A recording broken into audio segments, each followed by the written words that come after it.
한국경제TV 생생한 실전 투자 정보 와우퀴. 월 5,000원 커피값으로 투자 정보가 내 손 안에 배달됩니다. 와우킥 N에서 만나요. 네, 2016 섹터 전망, 오늘은 자동차 섹터 살펴보겠습니다. 이 자동차는 내년에 성장보다 선별의 국면이라는 평가를 받고 있습니다. 완성차는 정체되고 있지만 부품과 기술은 분명히 다른 궤도로 움직이고 있다고 하는데요. 이 흐름 박광래 신한투자증권 연구위원 모시고 이야기 나눠보겠습니다. 안녕하세요, 위원님. 네, 안녕하십니까. 네, 그 리포트에서 2026년은 불확실의 시대라고 표현을 하셨는데요. 뭐 관세, 환율 이런 것들을 보시는 거예요? 뭐 불확실성의 시대가 아닌 적은 사실 없죠. 없는데 네. 이제 내년 같은 경우는 이제 시장에서 많이 우려하셨던 관세 리스크가 많이 좀 경감이 됐음에도 불구하고 네.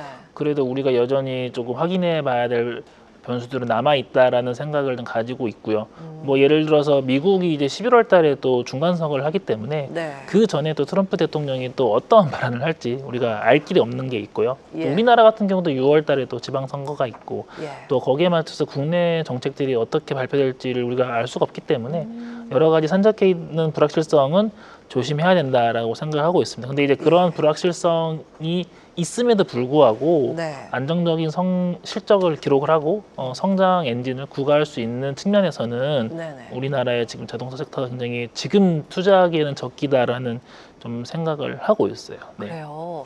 네, 말씀 주신 것처럼 불확실성까지 우리가 지금 어찌 다 알겠습니까? 뭐 정책적인 부분이 어디에서 어떻게 나올지는 모르겠으나 그 리스크를 어느 정도 시장이 소화를 잘 해 나간다면 지금 오히려 투자의 적기다 이렇게 보신 건데. 네네.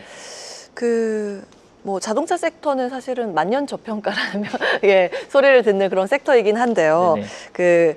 내년에는 말씀 주신 관세 리스크가 확실히 좀 완화되는 국면으로 접어들게 됩니다. 그러면 자동차주의 주가, 리레이팅을 위해서는 어떤 요건이 필요하다고 보시는 걸까요? 일단 첫 번째는 우리가 25%에서 관세가 15%로 내려오긴 했는데요. 네. 그게 실제 분기 실적에 어떻게 좀 반영이 될 수 있는지를 매 분기마다 좀 확인할 필요가 있을 걸로 좀 생각을 하고 있고요.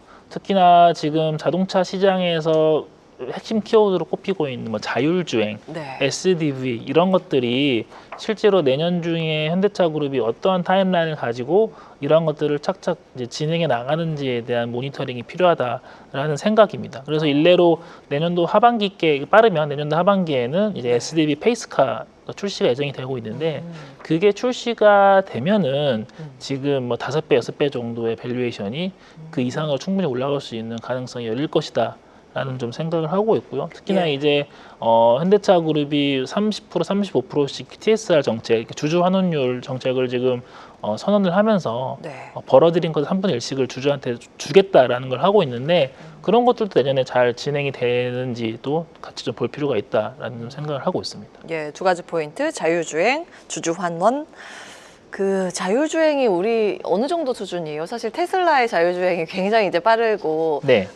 진보된 기술을 가지고 있다라는 건 좀 알려져 있는데 그 견줄 만한 수준일까요, 우리가? 아직은 그 자율주행만 놓고 봤을 때는 예. 우리가 많이 따라가야 되는 상황인 거죠. 예. 근데 이제 테슬라 같은 경우도 그 소위 말해서 그 FSD 그게 이제 뭐 전체 테슬라 매출에서 차지하는 비중이 뭐 추정치이긴 하지만은 1%가 채 안 되는 매출 비중을 차지하고 있거든요. 예. 근데 1%가 안 되는 그 FSD가 전체 기업 가치를 좌지우지하는 변수로 지금 떠오르고 있기 때문에 앞서 언급드린 것처럼 이제 SDV 관련된 페이스카가 출시만 된다 하더라도 예. 당장 그게 전체 실적에서 큰 비중을 차지 못해도 그게 어쨌든 현대차나 기아 밸류에는 충분히 플러스 요인으로 작용을 할 수 있을 것이다 라고 좀 생각을 하고 있고요. 예, 모멘텀 네. 측면으로 봐야겠네요. 그쵸, 그쵸. 예, 네.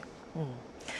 자, 그럼 내년도 한번 그 현대차가 앞으로 좀 어떤 전략을 구사할 거라고 보시는지 궁금합니다. 레벨업 쪽을 노린다는 쪽으로 보실 것 같아요. 생존보다는. 예. 그러니까 공수 양면을 둘 다 겸비하고 있다라고 저는 판단을 하고 있어요. 네. 그래서 이제 실적의 안정성을 바탕으로 이제 위를 열릴 수 있는 전략을 취한다라고 저는 생각을 하고 있는데요. 예. 일단 뭐 현대차나 기아 뭐 둘 다 아시는 것처럼 공이 매 분기 2, 3조 원씩 영업이익은 이제 거뜬히 버는 이제 실적의 안정성을 이미 보여주고 있는데, 예. 근데 이제 3조 원씩 벌면 뭐 합니까? 이제 PR이 5배, 4배밖에 그치지 않고, 그러니까요.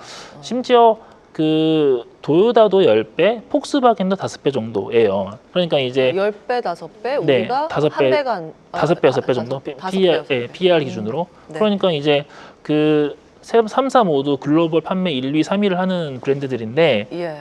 돈도 잘 벌고 있고요. 근데 이제 자율주행이나 SDV를 못한다는 이유만으로 굉장히 올드 이코노미를 평가를 받고 있거든요. 네. 근데 반대로 테슬라는 100배 이상의 평가를 받고 있고, 뭐 중국의 BYD나 이런 애들도 20, 30배를 받고 있는데, 확실히 자율주행이나 SDV를 하고 안 하고가 일단 예. 밸류에는 좀 많은 영향을 좀 준다라고 보고 있는데, 네. 그런 것들이 내년부터 조금 밸류에 녹여지게 된다면은 현대차 지금 5배 정도인데 뭐 충분히 9배, 10배까지 갈 수도 있다라는 생각을 9배, 10배까지. 네, 물론 예. 바로 갈 수 있을지 모르겠지만은 갈 수 있을 네네. 수 있는 희망을 가질 수 있다라고 좀 생각을 하고 있습니다. 네.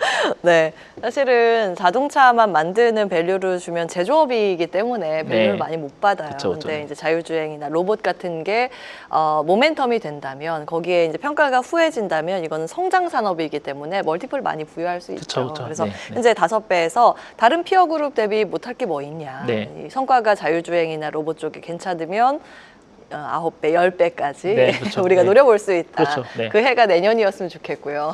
하나하나 그런 그 요소들을 한번 체크를 해보겠습니다. 이제 로봇부터 한번 갈까요? 로봇은 어느 정도 평가를 해볼 수 있을까요?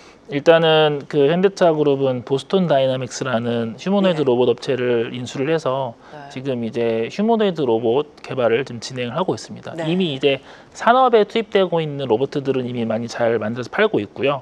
1년에 매출액을 한 그래도 1,000억 초반, 초중반 정도를 지금 기록을 하고 있어요. 공장에 들어가는 물류 로봇 말씀하시는 그렇죠, 그렇죠. 거죠? 예. 그래서 이제 그런 것들은 이미 판매를 하고 있는데, 내년부터 이제 휴머노이드 로봇이 양산에 돌입을 하게 된다라면은 예. 그게 이제 당장의 실적도 실적이지만 이제 밸류에 녹여들 수 있는 영향이 굉장히 클 것이다라고 좀 생각을 하고 있고요. 네. 그리고 시장에서는 보스턴 다이나믹스가 이제 내년도에 나스닥 상장을 추진할 것이다라는 기대감을 가지고 있는데요. 예. 이제 그 보스턴 다이나믹스가 상장을 하게 되면은 보스턴 다이나믹스의 지분을 현대차, 기아, 모비스, 글로비스 조금씩 나눠 가지고 있거든요.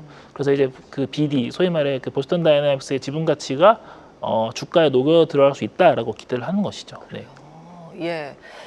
그러면 그 상장 전까지만 또 그 계열사들의 지분 가치를 좀 더 받는 거고, 상장하고 나면 또 빠지게 되잖아요. 일단은 뭐 일차적으로는 한번 기대감이 소멸되면서 주가가 내려올 수 있겠지만은 네. 그때부터는 이제 실제로 보스턴 다이나믹스의 부품을 납품하는 업체들은 이제 그 옥석 가리기라는 과정을 통해서 더 주가가 갈 수 있을 것이다라고 좀 생각을 하고 있고요. 그래서 네. 이제 최근에 이제 그 로봇 관련주들 테마 보시면은 휴머노이드에 실제로 부품을 납품하는지 안 하는지 여부들 많이 보시거든요. 네. 이제 보스턴 다이나믹스도 실제로 협력사인지 아닌지 여부가 굉장히 중요한 변수가 될 것이라고 생각을 하고 있고, 예. 그 중에 하나가 현대모비스 같은 업체들은 이제 실제 액추에이터에서 매출 발생이 좀 가능할 것으로 예상이 되고 있기 때문에 지금 현대모비스를 지금 좋게 보고 탑픽으로 있는 상황입니다. 뽑으셨던데. 네네네. 예, 예. 그 현대모비스 이야기는 좀 잠시 후에 하도록 하고요. 실질적인 밸류체인에 있는 로봇들을 이제 옥석 가리기 해야 된다. 그 실체 있는 종목들 혹시 커버하시는 종목 가운데 또 다른 게 있을까요? 뭐 일단은 추천의 뭐 개념이 아니더라도. 그렇죠. 뭐 HL 만도 같은 경우는 네. 이미 그 보스턴 다이내믹스가 만들고 있는 스팟이라는 로봇에 액추에이터를 납품을 하고 있고요. 그 스팟은 뭐 아시는 분들 아시겠지만 이제 강아지 모양의 형상을 한 로봇인데, 거기에 액추에이터를 이미 납품을 하고 있기 때문에 같은 회사의 좀 상위 버전 상품에도 충분히 개발 단계부터 참여할 수 있을 것이라고 예. 좀 생각을 하고 있어서, 일단 대형 부품주 중에서는 모비스와 만도 두 개를 좀 관련 수혜주로 좀 생각을 하고 있습니다. 네, 추천주는 아닙니다, 여러분. 아니요. 관련주로 실제로 부품 납품을 하고 있는 로봇주가 무엇인가를 지금 알아보고 있는 겁니다. 자, HL 만도까지 포인트 좀 잡아봤고요. 그 밖에 이제 주가의 모멘텀이라고 하면 앞서서 배당 같은 주주 환원책 말씀을 주셨는데 조금 더 구체적으로 정리를 해주신다면요. 뭐 최근에 뭐 분리과세 관련된 이제 얘기들도 나오고 있는데요. 이제 그 현대차나 기아, 모비스가 조금 확실한 배당주로서 자리매김을 하게 된다면은 이제 모든 투자자분들이 다 성장을 보고 투자하시는 건 아니거든요. 예. 어떤 투자자분들은 안정과 배당을 보고 투자 많이 하시는데 예. 그러한 관점에서 이제 새로운 이제 매기를 좀 끌어당길 수 있다고 생각하고 있고 특히나 외국인들 같은 경우는 이런 배당을 중요하게 많이 보고 있기 때문에 예. TSR 35%를 내년에도 차근차근 실행을 하게 된다면은 그런 것들이 이제 특히나 외국인 수급을 많이 조금 당길 수 있다라고 좀 생각을 좀 하고 있습니다. 예. 자, 이제 우리가 실질적으로 투자에 녹여서 수익을 얻어야 되는데 네네. 투자 포인트로 종목으로 한번 들어가겠습니다. 앞서서 힌트 주셨는데 현대모비스를 이 자동차 쪽에서 탑픽으로 꼽으셨어요. 네. 투자 포인트하고 목표 주가까지 말씀 주신다면. 일단 모비스는 지금 주가에서도 충분히 저평가 매력도가 있다라고 좀 생각을 하고 있고요. 그리고 최근에 이제 뭐 환율 얘기들을 많이 하고 계시는데요. 예. 그 이제 모비스가 판매하고 있는 이제 AS 부품 같은 경우는 지금 영업이익률이 20% 이상을 지금 이미 기록을 하고 있는데 만약 환율이 올라가게 된다면은 그 수익성이 더 올라갈 수 있는 우리가 기대를 할 수 있는 사업 부분입니다. 그래서 이제 환율 상승의 수혜도 우리가 예상할 수 있을 것이고요. 그리고 보스턴 다이나믹스가 휴머노이드 로봇을 대량 생산하게 된다면은 네. 거기에 액추에이터를 납품할 수 있는 가능성이 높기 때문에 그 전체 로봇 생산 원가 60% 정도를 액추에이터가 차지하고 있다고 해요. 그래서 거기에서 주 핵심 부품인 액추에이터의 경쟁력이 있는 현대모비스가 그 안에서 조금 유리한 고지를 먼저 조금 차지할 수 있을 것이다. 라고 좀 생각을 하고 있고요. 그리고 네. 내년 중이나 내후년 나중에라도 현대차 그룹의 지배구조 개편이 시작이 되게 된다면은 네. 그 현대모비스를 중심으로 한 지배구조 개편 가능성이 높게 점쳐지고 있기 때문에 네. 뭐 그러한 측면에서도 충분히 프리미엄을 받을 수 있을 것이다. 라고 좀 생각을 하고 있습니다. 목표 주가는 46만 원을 지금 말씀을 드리고 있는데요. 예. PER 기준으로 9배 수준이기 때문에 뭐 굉장히 불리시한 수준은 절대 아니거든요. 그래서 46만 원까지 일단 1차적으로 간 다음에 그 이상까지도 트라이 해볼 수 있는 펀더멘털을 갖췄다라고 저는 생각을 하고 있습니다. 네, 1차 목표가입니다. PER 9배 기준으로 산정을 해주셨고요. 목표 주가 46만 원, 현대모비스 투자 포인트였습니다. 자, 내년도 자동차주 그러면 이제 이렇게 투자해야 된다를 정리를 해볼까요? 뭐 모두에 말씀해 주신 것처럼 불확실성이 내년도에도 반복이 될 것 같은데요. 네. 그러한 불확실성을 해지할 수 있는 방법으로는 현지화 그리고 포트폴리오의 다양성 이 두 가지가 굉장히 핵심 키워드일 것 같습니다. 근데 현대차 그룹은 미국에 이제 공장을 확대하기로 결정을 한 상태이고요. 네. 그리고 최근에 이제 소비자들의 인기를 지금 많이 받고 있는 하이브리드 체인에서 굉장히 높은 경쟁력을 갖고 있기 때문에 내년도에는 5배, 6배 정도의 밸류가 아니고 좀 더 한 자릿수에서 높은 한 자릿수 정도까지 밸류가 올라갈 수 있는 한 해가 되지 않을까라고 저는 생각을 하고 있습니다. 네.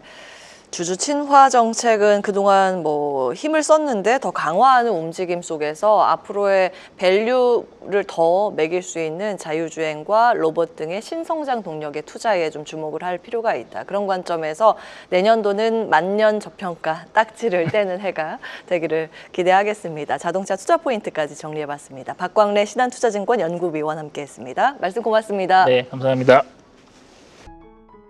계속해서 다양한 경제 이슈를 알고 싶다면 구독과 좋아요, 알림 설정 부탁드립니다. AI 캐스터 권미정이었습니다.